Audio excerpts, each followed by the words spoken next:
Sorry मित्रों, अभी हम चालू के अंदर कुछ आवाज़ जैसी आ रही थी तो आपको सुनाई नहीं देता, इसके लिए हमको बंद करना पड़ा। तो हम बात कर रहे थे रिपब्लिकन पार्टी ऑफ इंडिया और बाबा साहब आम्बेडकर की जन्म जयंती के आज के विषय के ऊपर। तो रिपब्लिकन पार्टी तो हम तो जैसे जानते हैं, रिपब्लिक डे 26वीं जनवरी रिपब्लिक डे हमारा प्रजासत्ताक दिन होता है या गणतंत्र दिन होता है।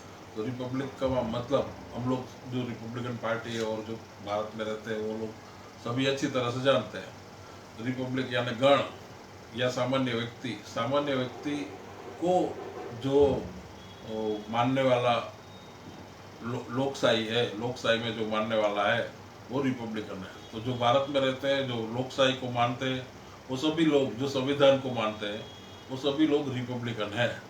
और इसी तरह से मी रिपब्लिकन, मैं यानी मराठी में तो मी है, हिंदी में बोले तो मैं, और गुजराती में हूँ, तो हूँ पर रिपब्लिकन छू, मैं भी रिपब्लिकन हूँ, यानी मैं भी लोकशाही को मानता हूँ, मैं भी भारत के संविधान को मानता हूँ। अगर ऐसा बोले तो मी रिपब्लिकन तो सभी लोग रिपब्लिकन है। लेकिन सिर्फ जो कायदे से रिपब्लिकन नहीं, उसको दिल से रिपब्लिकन सबको बनना चाहिए।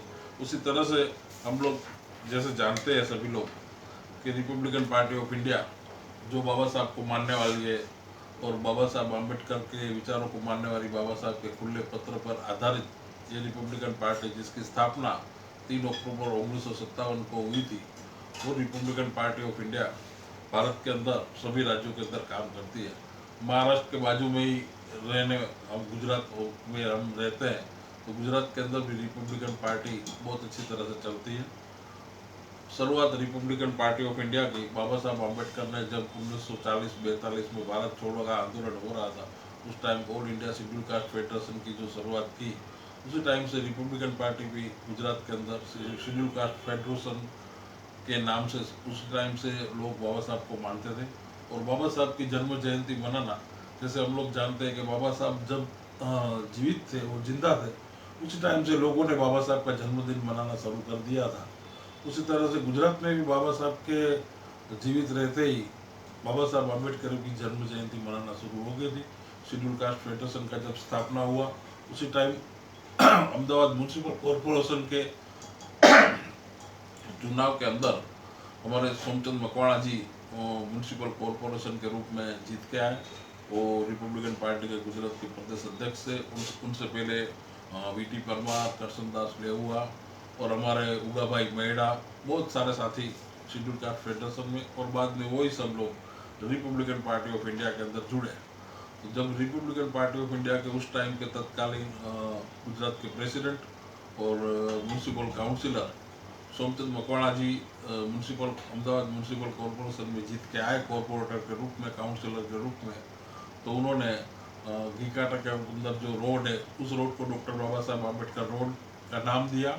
और उन्हीं के प्रयत्नों से अहमदाबाद रेलवे स्टेशन के बिल्कुल सामने जो सर्कल है, उस सर्कल पे डॉक्टर बाबा साहब आम्बेडकर की प्रतिमा का स्थापना करने का एक उन्होंने प्रस्ताव रखा। और बहुत सारे विरोधों के बावजूद उन्होंने वो प्रस्ताव को पास कराया और बाबा साहब आम्बेडकर की एक बहुत बड़ी प्रतिमा अहमदाबाद रेलवे स्टेशन के बिल्कुल सामने उन्होंने लगवाई।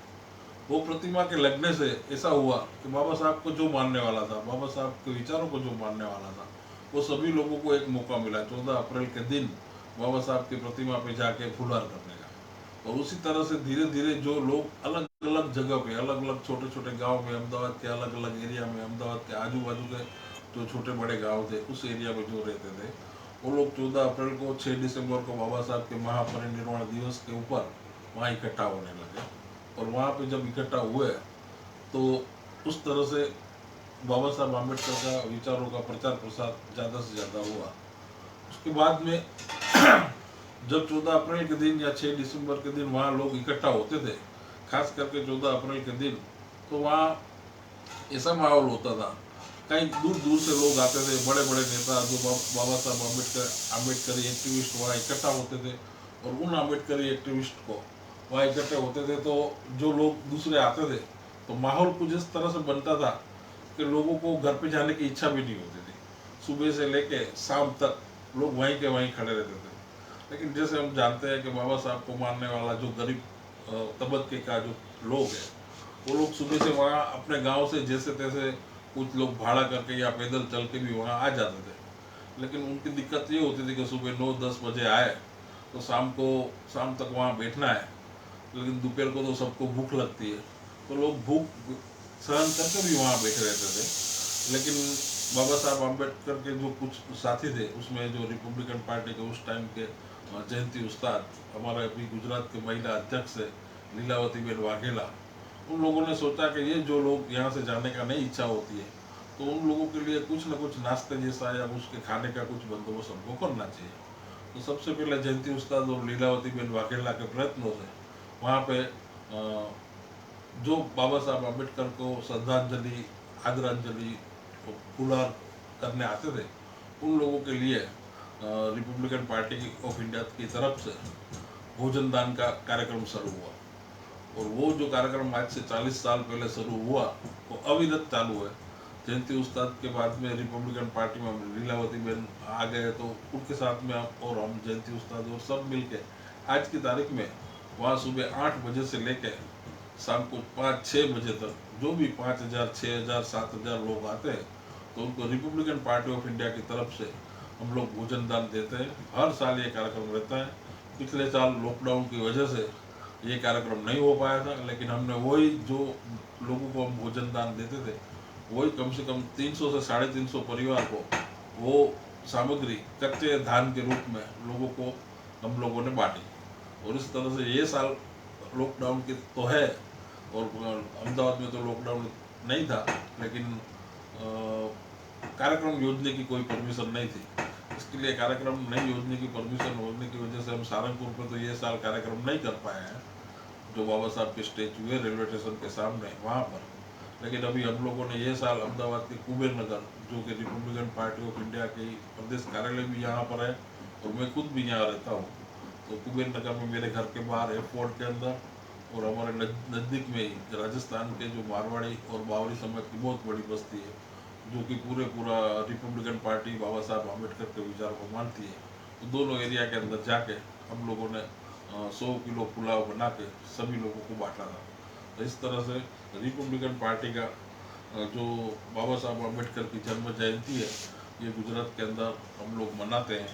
और आज जो कार्यक्रम है ये बाबा साहब आम्बेडकर की जन्म जयंती का, वो पूरे रिपब्लिकन पार्टी पूरे गुजरात के अंदर मनाती है। सूरत के अंदर, राजकोट के अंदर, जहाँ जहाँ आरपीआई के कार्यकर्ता है, सभी लोगों ने अपने हिसाब से, किसी ने छाछ दे के या कुछ और करके, सब लोगों ने इस तरह से बाबा साहब की जन्म जयंती हर साल मनाते हैं, और ये साल भी हम लोगों ने मनाई है। बाबा साहब की जन्म जयंती को लेके बहुत सारे लोगों का है, कभी कुछ लोग को ऐसा भी मानना है कि बाबा साहब तो उनकी जन्म जयंती मनाने को मना करते थे। बाबा साहब ने अपने नाम का जय जयकार करने से मना किया है, बाबा साहब के विचारों पर चलना चाहिए, उनका जय जयकार करना नहीं चाहिए। लेकिन मैंने एक बात ये नोटिस किया है कि जब बाबा साहब अम्बेडकर का सालनपुर पर स्टेचू लगा और उसके बाद बाबा साहब की जन्म जयंती को लेकर भले लोग 365 दिन बाबा साहब को नहीं मानते होंगे, लेकिन एक दिन तो वहाँ वो फुलार करने आते हैं। तो ऐसे खाली नाम से बाबा साहब को मानने वाले और बाबा साहब को 365 दिन मानने वाले, ऐसे दो अलग अलग लोग हैं। लेकिन जो बाबा साहब को मानते हैं वो जो अलग अलग होते हैं, तो बाबा साहब की जन्म जयंती के उपलक्ष्य में वो एक दूसरे से मिलते हैं। इस तरह से एक नया संबंध बनता है और वो धीरे धीरे बाबा साहब का विचार प्रचार प्रसार होता है। तो बाबा साहब ने भले मना किया था, लेकिन हम जैसे देखते हैं कि बाबा साहब का स्टेचू हर गांव में, छोटे से छोटा गांव हो, छोटा से छोटा तालुका हो, हर जगह हमको देखने मिलता है। और अगर हम आज की तारीख की बात करें तो बाबा साहब का स्टेचू अगर दुनिया में किसी का सबसे ज़्यादा स्टेचू है तो बाबा साहब आम्बेडकर का स्टेचू है। पूरे विश्व के अंदर बाबा साहब का स्टेचू है। बाबा साहब जहाँ पढ़ते थे वो कोलंबिया यूनिवर्सिटी में, हम सब लोग जानते हैं। तो उन्होंने बाबा साहब को जो पिछले 100 साल में सबसे ज़्यादा विद्यार्थी जो पढ़ के गए उसमें सबसे ज़्यादा अभ्यास करने वाले और सबसे ज़्यादा प्रतिभाशाली विद्यार्थी के रूप में बाबा साहब आम्बेडकर का चयन किया था और बाबा साहब को सिंबल ऑफ नॉलेज का खिताब उन्होंने दिया था। तो बाबा साहब आम्बेडकर को कोलंबिया यूनिवर्सिटी के अंदर बाबा साहब का प्रतिमा वहाँ पर भी है। और इस तरह से डॉक्टर बाबा साहब आम्बेडकर की जन्म जयंती हम लोग यहाँ से मनाते हैं। तो जैसे मैंने आपको बताया कि मैं जहाँ रहता हूँ कुबेर नगर में, तो विस्तार के अंदर तो बाबा साहब अम्बेडकर की जन्म जयंती हम लोगों ने मनाना शुरू किया। और मैं जहाँ रहता हूँ वो विस्तार ज़्यादा करके सिंधी समाज के लोगों का और दूसरे अन्य समाज के लोगों का विस्तार है। और इस विस्तार के अंदर तो बाबा साहब अम्बेडकर की विचारधारा इतनी नहीं थी, लेकिन जब 1992 के अंदर 1991 के अंदर 1991 के अंदर मैं शुरुआत के अंदर रिपब्लिकन पार्टी के अंदर नहीं था, लेकिन उस टाइम पे मैं शिवसेना में काम करता था। और मेरे जो अंकल है मोहन भाई भट्टी और उनके जो साधु भाई है शंकर भाई डुगरिया, वो ठक्कर नगर में रहते थे। और उनके साथ हमारे उस टाइम पे रिपब्लिकन पार्टी आठवले के गुजरात के प्रदेश अध्यक्ष माननीय आनंदराव साड़वे दिवंगत, जो अभी उनका अभी कुछ दिनों पहले अवसान हो गया, मैं उनको भी आज के प्रसंग पे उनको भी गुजरात प्रदेश और रिपब्लिकन पार्टी और समग्र गुजरात की तरफ से भावभरी आदरांजलि व्यक्त करता हूँ। जो मेरे राजकीय गुरु थे, जो मुझे रिपब्लिकन पार्टी ऑफ इंडिया के अंदर लेके आए, माननीय आनंदराव साड़वे उस टाइम पे गुजरात के प्रेसिडेंट थे। और वो किसी एक मीटिंग के लिए यहाँ कुबेर नगर में आए थे, लेकिन किसी वजह से रिपब्लिकन पार्टी की मीटिंग जहाँ वो करने वाले थे वहाँ पे वो मीटिंग नहीं कर पाए। और मीटिंग कहाँ करे, तो जगह की थोड़ी प्रॉब्लम थी। उस टाइम पे मैं कुबेर नगर की मार्केट के अंदर मेरा टेलर का शॉप था और मेरे ऊपर का जो ढाबा है वो खाली था। और उसके ऊपर शाम का टाइम भी था, तो मैंने उनको बताया कि आप लोग चाहे तो मेरी दुकान के ऊपर छत पे आप लोग मीटिंग कर सकते हैं। और उस मीटिंग के अंदर मैं भी जाके बैठा। तो मीटिंग के अंदर जब बातें हुई तो मुझे पहली बार बाबा साहब अम्बेडकर, उस टाइम पर मेरी उम्र 17.5 साल थी। तो उस टाइम पे पहली बार मैंने बाबा साहब अम्बेडकर के बारे में सुना, क्योंकि मैं जो विस्तार में रहता हूँ वहाँ पे बाबा साहब अम्बेडकर या अम्बेडकरवादी प्रवृत्ति नहीं थी। इसकी वजह से हम लोगों ने इतना नहीं जानते थे। लेकिन पहली बार जब बाबा साहब अम्बेडकर के बारे में, रिपब्लिकन पार्टी ऑफ इंडिया के बारे में मैंने सुना, तब मुझे लगा कि नहीं, मैं जो जगह काम कर रहा हूँ वो जगह सही नहीं है, मेरी सही जगह रिपब्लिकन पार्टी में है, ऐसा विचार मुझे आया। लेकिन मैं असमंजस में था, क्योंकि शिवसेना में इतने सालों से 3-4 साल से काम करता हूँ। उस टाइम पे मैं शिवसेना का अहमदाबाद शहर का वाइस प्रेसिडेंट भी था। मैं एकदम कैसे छोड़ दूँ, और ये पार्टी के बारे में मैं कुछ जानता नहीं, क्या है आगे, कौन लोग हैं। लेकिन उसके बाद आनंदराव साड़वे सब मेरी दुकान पे 4-5 दिन आए और उन्होंने पूरा मेरा मन परिवर्तन किया और रिपब्लिकन पार्टी में लेके आए। वो दिन और आज का दिन, पहली बार मैं उस टाइम पे माननीय रामदास आठवले साहब 1992 में अहमदाबाद आए और उनसे मुलाकात हुई। उस दिन से लेकर आज दिन तक, आज 2021 लगभग 30-31 साल जैसे मेरे ख्याल से हो गए। तो 1992 से आज तक मैं रिपब्लिकन पार्टी में हूँ। कभी रिपब्लिकन पार्टी छोड़ी नहीं, कभी रिपब्लिकन पार्टी को या रामदास आठवले साहब को छोड़ा नहीं। और उसकी वजह भी है, आनंदराव साड़वे साहब ने हमको इतना ट्रेन किया। आनंदराव साड़वे साहब के साथ में शंकर भाई डुंगरिया, रमेश भाई बागड़े, ये तीनों मेरे राजकीय गुरु हैं। उन तीनों के हाथ के नीचे बाबा साहब अम्बेडकर क्या है, तथागत भगवान गौतम बुद्ध, उनके विचारों को जाना, बौद्ध धर्म को दीक्षा लिया। तो तभी से रिपब्लिकन पार्टी में काम करता हूँ। और रामदास आठवले साहब, उनका जो व्यक्तित्व है, हम सब जानते हैं कि जो भी एक बार उनको मिला, उनको नज़दीक से जाना, वो कभी भी रिपब्लिकन पार्टी में एक बार आ गया तो वो कभी उनको छोड़ नहीं सकता। रिपब्लिकन पार्टी आर्थिक रूप से चाहे छोटी पार्टी है, आर्थिक रूप से इतनी सक्षम पार्टी नहीं है, लेकिन रिपब्लिकन पार्टी एक स्वतंत्र पार्टी है। जैसे अपना देश स्वतंत्र है, लोकशाही को मानने वाला है, उसी तरह रिपब्लिकन का मतलब ही लोकशाही है। मी रिपब्लिकन का मतलब भी मैं लोकशाही को मानने वाला हूँ, मैं संविधान को मानने वाला हूँ।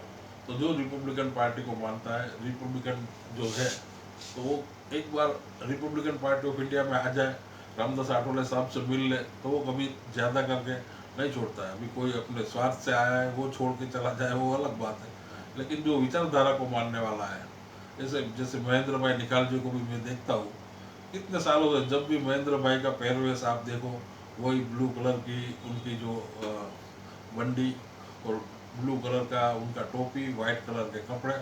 अब कहीं भी देखो, कितना बड़ा प्रोग्राम हो, गुजरात में हो, महाराष्ट्र में कहीं भी प्रोग्राम हो, या दिल्ली में हो, या कोई भी बड़ा आरपीआई का प्रोग्राम रहेगा, सबके बीच में महेंद्र भाई निकाल जी एक अलग से दिखते हैं उनके परिवेश के कारण। तो यानी कहने का मतलब महेंद्र भाई को भी बहुत टाइम से मैं जानता हूँ, वो भी कभी आरपीआई को उन्होंने नहीं छोड़ा, हमेशा बाबा साहब अम्बेडकर की मूवमेंट को चलाते रहे फेसबुक के माध्यम से।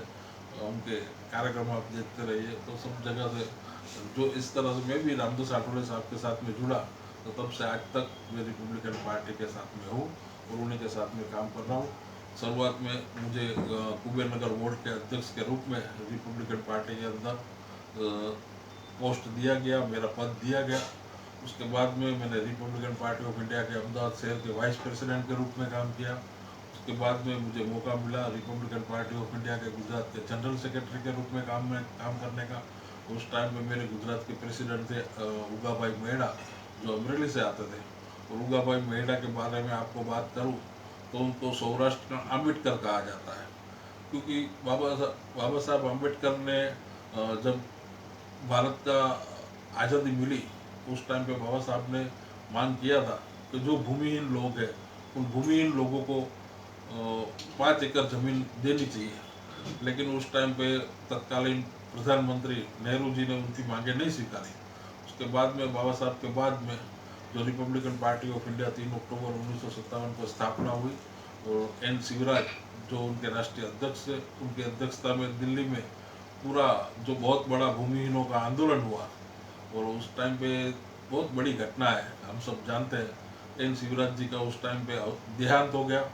लेकिन पार्टी के अन्य नेताओं ने, क्योंकि बहुत पूरे भारत से लोग वहाँ आए हुए थे और इतनी बड़ी सभा को संबोधित करने वाले थे, उनसे पहले उनका हार्ट अटैक से जब निधन हो गया तो वो बात सब लोगों ने छुपा के रखी, किसी को बताया नहीं। वो सभा पूरी होने के बाद में जब उन्होंने बताया और उसके बाद में उनको मद्रास लेके गए और उनका वहाँ पे अंतिम संस्कार हुआ। तो वो जो भूमिहीनों का आंदोलन पूरे देश के अंदर चला, उसके अंदर गुजरात के अंदर भी बहुत बड़ी ये भूमिहीनों का आंदोलन चला था। और ख़ास करके जो गुजरात का सौराष्ट्र में है, सौराष्ट्र के अंदर दिवंगत उगा भाई मेहड़ा जो हमारे गुजरात के प्रेसिडेंट थे उस टाइम पे, वो पीटी परमार साहब के साथ में गुजरात के महामंत्री थे, उन्होंने बहुत बड़ा भूमिका अदा की। आज के दिन में सब लोग जानते हैं और ये बात को मानते हैं कि जो सौराष्ट्र के लोग आज SC ST के लोग जो वहाँ पे आज उनकी खुद की ज़मीनें हैं और आज जो ज़मीनों का भाव बढ़ने से आज लोग जो लाखोंपति करोड़ोंपति हो गए हैं, तो उगा भाई मेहड़ा की देन है। उगा भाई मेहड़ा ने बहुत बड़ा आंदोलन किया। उस टाइम पे गुजरात के लोग, हम तो उस टाइम पे शायद मेरा जन्म तो नहीं हुआ था, मेरा जन्म तो बाद में हुआ, लेकिन उस टाइम पे के लोग जो बताते हैं कि गुजरात के अंदर जेलों में जगह नहीं थी, इतने लोगों ने जेल भरो आंदोलन किया था। और जेल का जो बजट होता था उनको एक्स्ट्रा बजट करना पड़ा, क्योंकि इतने लोगों को खाना पीना कैसे खिलाएंगे, तो उनका बजट भी बढ़ाना पड़ा था। ऐसा जेल भरो आंदोलन उगा भाई के नेतृत्व में हुआ। उस टाइम पे सोमचंद मकवाणा जी जो हमारे गुजरात के प्रेसिडेंट थे उनके नेतृत्व में हुआ। सोमचंद मकवाणा जी की वाइफ भी उस टाइम पे उनको भी सहभागी हुए थे। उस तरह से पूरे भारत के अंदर, गुजरात के अंदर ये जेल भरो जो आंदोलन हुआ था, उगा भाई मेहड़ा उनके नेतृत्व में रिपब्लिकन पार्टी ऑफ इंडिया बाद में गुजरात के प्रदेश अध्यक्ष थे, उनके नेतृत्व में मैंने काम किया। और जब उनका देहांत हुआ तो माननीय रामदास आठवले साहब ने मुझे गुजरात का प्रेसिडेंट के रूप में नियुक्त किया। रामदास आठवले साहब के साथ में कुछ यादें ऐसी है, जैसे मैंने आपको बताया कि जो रामदास आठवले साहब के साथ में एक बार जुड़ता है तो उनको क्यों नहीं छोड़ता है। तो कुछ यादें आपके साथ में शेयर करना चाहता हूँ। वैसे वो बहुत सारी बातें हैं, लेकिन कुछ खास जो यादें हैं जो मेरे दिल और दिमाग के अंदर आज तक है वो मैं आपको बताना चाहता हूँ। तो सबसे पहले तो जब 2001 में गुजरात में, आप सब लोग जानते हैं, बहुत बड़ा भूकंप आया था और उस भूकंप के अंदर माननीय रामदास आठवले जी कच्छ में पधारे थे। हम लोग भी यहाँ से कच्छ में गए, माननीय आनंदराव साड़वे साहब गुजरात में आ गए थे, हम लोग यहाँ से गाड़ी लेके निकले और बाय फ्लाइट माननीय रामदास आठवले साहब भुज के अंदर आए। लेकिन भुज के अंदर उस टाइम पे एयरपोर्ट भी पूरा टूट गया था, जैसे तैसे फ्लाइट तो लैंड हुई और गुजरात से कच्छ में जाने का जो मेन रोड था वो उसको बोलते हैं भचाऊ के आगे है सामख्यारी। तो सामख्यारी से ब्रिज पर पार होकर आप कच्छ के अंदर प्रवेश कर सकते हैं, लेकिन वो ब्रिज भी टूट चुका था। तो ब्रिज टूटने की वजह से जैसे तैसे करके हम लोग पूरा घूम के गए, जिसकी वजह से हमको 5-6 घंटा लेट हो गए। और आठवले साहब को एयरपोर्ट पर जो टाइम था वो टाइम पे हम रिसीव नहीं कर पाए। आठवले साहब के दूसरे दोस्त उनके साथ में थे जो गांधीधाम के थे, प्रवीण बंसल साहब, तो उनके साथ में प्रमोद बंसल जी के साथ में वो उनके घर पे चले गए। तो उस दिन तो उनका कार्यक्रम भी हमारी वजह से या गए तो कुछ आपत्तियों की वजह से कैंसिल हो गया। दूसरे दिन जब हम लोग माननीय रामदास आठवले साहब को लेकर निकले तो सुबह पूरा दिन आठवले साहब का कार्यक्रम हम नहीं टाइम से पहुंचने की वजह से आठवले साहब एकदम गुस्से में थे। अभी उनको दूसरे दिन तो दोपहर 2 बजे की फ्लाइट से वापस जाना था। सुबह 9 बजे प्रमोद बंसल साहब के घर पे हम लोग जब आठवले साहब को मिले तो आठवले साहब एकदम हमारे ऊपर गुस्से हो गए थे और बोला क्या है तुम कार्यकर्ता है ऐसा ऐसा। फिर हम लोगों ने आठवले साहब को समझाया कि ये ब्रिज टूट गया था, इसके लिए पूरा हमको 200 किलोमीटर ज़्यादा घूम के आना पड़ा, इसकी वजह से 5-6 घंटा हम लेट हो गए। तो साहब ने परिस्थिति को समझते हुए हमको माफ़ किया और आगे का कार्यक्रम के लिए जैसे ही हम उनके घर से बाहर निकले तो हमने देखा एक आदमी था जो यूपी का था और वो धीरे धीरे करके किसी को कुछ पता पूछ रहा था। तो जब उसने हमारी गाड़ी के आगे भी आया और सीधा आठवले साहब को ही पूछने लगा कि क्या आप ये एड्रेस जानते हैं। तो आठवले साहब ने बोला भाई नहीं मैं नहीं, आप किसी और को पूछिए। तो आदमी एकदम रोने लगा। आठवले साहब ने पूछा क्या हुआ, क्यों रो रहे हो आप। तो उस आदमी ने बताया कि भाई मुझे तो मेरे लड़के हैं और मैं यूपी से आया हूँ और ये मेरे लड़के यहाँ पे काम करते थे, मैं कितने दिनों से उनको फ़ोन लगा रहा हूँ लेकिन उनको मेरे लड़के को फ़ोन नहीं लग रहा है। वो जो कारखाने में फ़ोन काम करते हैं कारखाने के अंदर भी फ़ोन नहीं लग रहा है। तो मुझे डर है कि ये भूकंप के अंदर मेरे लड़कों को कुछ हो तो नहीं गया। मेरे पास ये सिर्फ ये एड्रेस है और फ़ोन उनको लगता नहीं है। उस टाइम पे आठवले साहब खुद गाड़ी से नीचे उतरे और वो भाई जो एकदम 3-4 दिन से मेरे ख्याल से नहाया भी नहीं होगा और एकदम उसके कपड़े भी ऐसे मेले उसको अपनी गाड़ी में बिठाया और बोले आप चिंता मत करिए, हम चलते हैं वो कारखाने ऊपर, आपका लड़के कहाँ पर है। प्रमोद बंसल को एड्रेस दिया जो वहाँ गांधीधाम के स्थानीय एक बहुत बड़े उद्योगपति है। उनको बोला पहले हम ये कारखाने में जाएंगे, बाद में आगे जाएंगे।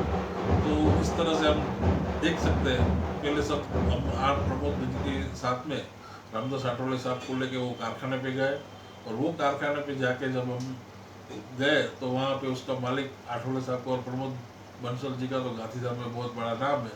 तो उनको देख के वो आ गया, बोले क्या हुआ। बोले ये चाचा के 2 लड़के हैं और दोनों लड़के इसके अंदर काम करते हैं आपके कारखाने के अंदर। तो बोले हाँ वो सही सलामत है लेकिन ये कारखाना टूट गया है। लेकिन वो तो उस टाइम पे अपने घर पे थे, जो उनको क्वार्टर अपने हाउस दिया हुआ है वहाँ पे थे। तो उन्होंने फ़ोन करके उसी एक लड़के को भेज के वो दोनों लड़कों को बुलाया। जब पिता और पुत्र का मिलन हुआ तब आठवले साहब को भी शांति हुई और फिर बाद हम वहाँ से निकले। तो हम देख सकते हैं कि इतना बड़ा नेता एक सामान्य मजदूर की परेशानी को हम लोगों ने सबने ये अनुभव कि कितना बड़ा नेता है, लेकिन सब काम छोड़ के पहले ये पिता को उसके पुत्र से कैसे मिलाया जाए। तो वो कहानी मुझे आज भी याद है। वो घटना अभी भी मैं जब बात कर रहा हूँ तो मेरे दिलो दिमाग के अंदर छा गई है। उसी तरह से उनका जो उसके बाद में उस दिन तो वो कुछ जहाँ जाना था और सरकारी मीटिंग भी थी वो भी नहीं हुई। आज कुछ जगह मीटिंग कर पाए, कुछ जगह नहीं कर पाए। तो आठवले साहब ने बोला कि मैं फिर से दूसरी बार आऊँगा, हम अगली बार में जहाँ जाना है आप तय करके रखो कि कहाँ ज़्यादा से ज़्यादा भूकंपग्रस्त लोग हैं वहाँ हम लोगों को मिलने जाएंगे। उसके बाद में फिर से माननीय रामदास आठवले साहब 1 हफ्ते के बाद फिर से वापस आए। उस टाइम पे भूकंप के अंदर महाराष्ट्र से उन्होंने 3 ट्रक भर के, एक ट्रक के अंदर पूरा खाने का सामान, एक ट्रक के अंदर पूरे कपड़े और एक ट्रक के अंदर जीवन जरूरत की और चीज़ वस्तु जैसे स्टोव है, दूसरी जो चीज़ें हैं वो पूरा भर के 3 ट्रक लेके आए।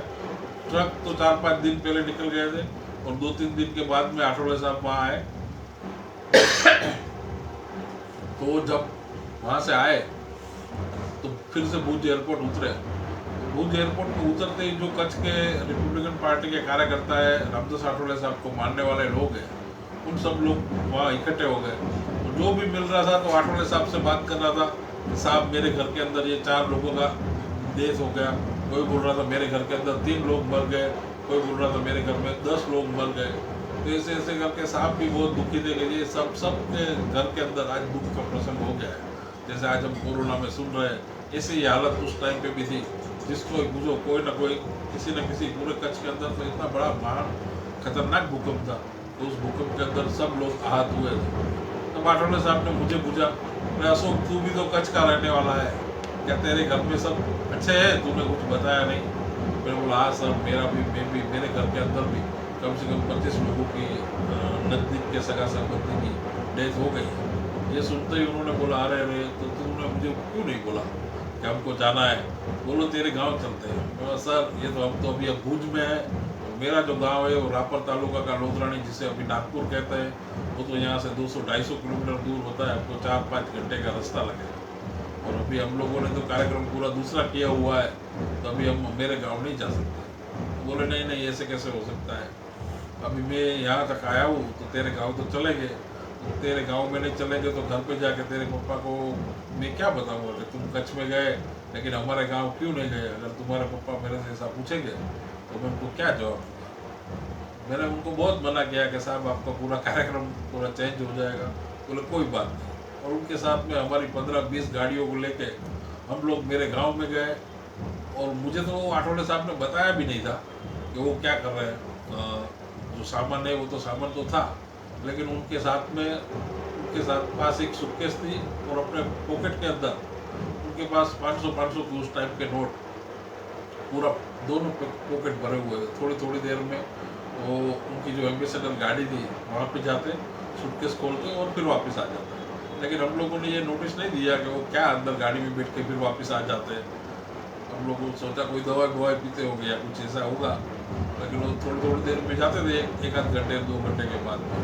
फिर बाद में हम लोगों को मालूम पड़ा तो वो सूटकेस में से पैसा निकाल रहे थे और किसी को भी मालूम नहीं पड़ा इस तरह से पैसा दे रहे थे। मेरे गांव भी हम पहुंचे तो 12-1-2 बजे साहब आए थे कुछ के अंदर, और 6 रात को 8 बजे हम पहुंचे वहाँ पे। 8 बजे जब हम वहाँ पहुँचे तो मेरे जो भी परिवार के लोग थे सबको पैसा दे दिया हमको, मेरे को भी मालूम होने नहीं पाया। वहाँ से हम फिर निकले, रापर आए। इस तरह से उस दिन रात को वहाँ भूकंप में ऐसी हालत थी कि भुज से लेकर मेरे गांव तक न तो कोई चाय की होटल भी एक भी चालू नहीं थी। एक जगह मुश्किल से एक भाई ने हमको चाय बना के पिलाई और मेरे गांव में हम जब पहुँचे तो वहाँ कुछ चाय नाश्ता जैसा हुआ। फिर रात को उस दिन 12 बजे हम गांधीधाम वापस आए। तब तक सुबह से लेके रात तक आठवले साहब ने कुछ भी खाना तक नहीं खाया था। पूरा दिन हम लोग तो सब भूखे थे, लेकिन वो भी पूरा दिन भूखे रहे। तो ऐसे नेता हमारे रामदास आठवले साहब ने, ऐसी हमारी रिपब्लिकन पार्टी है। तो मैंने जैसे बताया ये रिपब्लिकन का मतलब है जो लोकशाही में मानता है, और रिपब्लिकन पार्टी का मतलब भी है कि लोकशाही को मानने वाली पार्टी। तो मैं आज कुछ ज़्यादा ना बोलते हुए आज के जो कार्यक्रम है, आज के कार्यक्रम के अंदर रिपब्लिकन पार्टी ऑफ इंडिया के अंदर जो लोग मेरे साथ में और जो अभी गुजरात के अंदर है, खास करके हमारे जो बाबा साहब के साथ में भी जिन्होंने शेड्यूल कास्ट में फेडरेशन में काम किया था और आज भी 105 साल से भी ज़्यादा जिनकी उम्र है, जैसे अर्जुन भाई नेतरवाड़ा, हमारे गुजरात के प्रदेश महासचिव है नानजी भाई गोयल, हमारे राजकोट से श्यामजी भाई चावड़ा, सूरत से मावजी भाई वांढेड़, हमारे दिवंगत भाऊराव वाहुरवा, सुरेंद्रनगर से दिलीप भाई दुलेरा, हितेश परमार, बड़ौदा से हमारे श्रद्धाबेन त्रिवेदी, राजेश गोयल, शैलेश भाई शुक्ला, गिर सोमनाथ से हमारे चंद्र सिंह भाई बेड़ा, राजकोट से रामजी भाई राठौड़, करसन भाई राठौड़ और पार्थ भाई जानी, शैलेश भाई शुक्ला, अभिषेक भट्ट, बहुत सारे नाम है। सब नाम लेने बैठूंगा तो अभी गुजरात की तो स्टेट के जो पदाधिकारी है उनके 200 लोगों की लिस्ट है, सभी लोगों का नाम नहीं ले सकता हूँ। इन सभी लोगों का बहुत मुझे साथ सहकार है। खास करके हमारे गुजरात के जो महिला अध्यक्ष है लीलावती बेन वाघेला, उनके बारे उन्होंने शादी भी नहीं की, पूरा अपना जीवन रिपब्लिकन पार्टी को, बाबा साहब अम्बेडकर की विचारधारा को समर्पित किया है। जहाँ जहाँ दलितों के ऊपर अन्याय अत्याचार होता है वहाँ सबसे पहले रिपब्लिकन पार्टी होती है। और रिपब्लिकन पार्टी शुरुआत से ही बाबा साहब अम्बेडकर की विचारधारा को मानती है। रिपब्लिकन का मतलब मैंने जैसे बार बार बताया कि लोकशाही में मानने वाली पार्टी है। तो जो रिपब्लिकन पार्टी किसी जाति या धर्म या संप्रदाय को नहीं मानती है।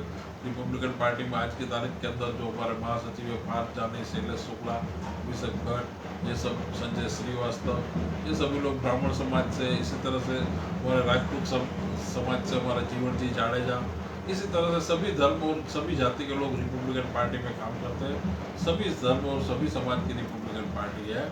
अभी हम लोग कुछ लोगों को आज की तारीख के अंदर कुछ ये विरोध है कि रिपब्लिकन पार्टी क्यों भारतीय जनता पार्टी के साथ में है। तो भारतीय जनता पार्टी के साथ में हमारा जो है समझौता, वो एक राजनीतिक समझौता है।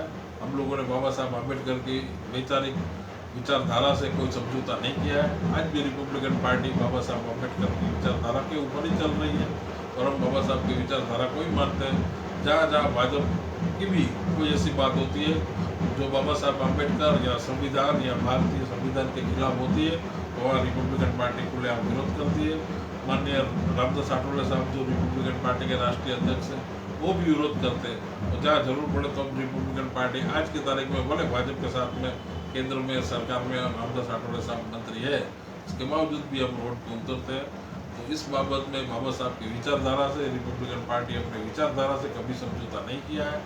तो मैं आज की तारीख में आप सभी लोगों को, जो रिपब्लिकन पार्टी को मुझे सुन रहे हैं और जो रिपब्लिकन पार्टी को जुड़ना चाहते हैं, बाबा साहब की आम्बेडकरी विचारधारा को मानने वाले लोग हैं, उन सभी को आज मैं आह्वान करता हूँ, आप आइए रिपब्लिकन पार्टी में जरूर जुड़िए। रिपब्लिकन आपकी पार्टी है, बहुत बड़ा बंगला ना हो ना सही, एक छोटा सा घर ही सही, छोटा सा झुपड़ा ही सही, ये आपका अपना झुपड़ा है, आपका अपना खुद का मकान है, इसमें से आपको न भाड़ा देना है, न आपको कोई बाहर निकाल सकता है। रिपब्लिकन पार्टी आपकी अपनी खुद की पार्टी है। आप यहाँ स्वतंत्र रूप से काम कर सकते हैं। दूसरी पार्टी में जाके उनकी गुलामी सहन करने से अच्छा है आप रिपब्लिकन पार्टी में आइए। आज के इस कार्यक्रम फेसबुक के लाइव कार्यक्रम के अंदर जो मुझे महेंद्र निकाल जी ने मुझे मी रिपब्लिकन, मैं रिपब्लिकन, हूँ रिपब्लिकन में कुछ दो शब्द बोलने का मुझे मौका दिया। वैसे बोलना मेरा इतना ज़्यादा मुझे आता नहीं है, प्रवचन करना मेरा कभी ऐसा विषय नहीं रहा है। मैं गुजरात का प्रेसिडेंट हूँ, लेकिन इतना ज़्यादा मुझे बोलना नहीं आता है। मैं पर्दे के पीछे का कलाकार हूँ। हमेशा मेरा काम बोलता है, मुझे बोलना या भाषण करना इतना ज़्यादा नहीं आया, तो आता है तो मैं कुछ बोलने में मेरी मिस्टेक हो, मैं आप सभी लोगों से इसके लिए क्षमा प्रार्थी हूँ। जय भीम, जय भारत।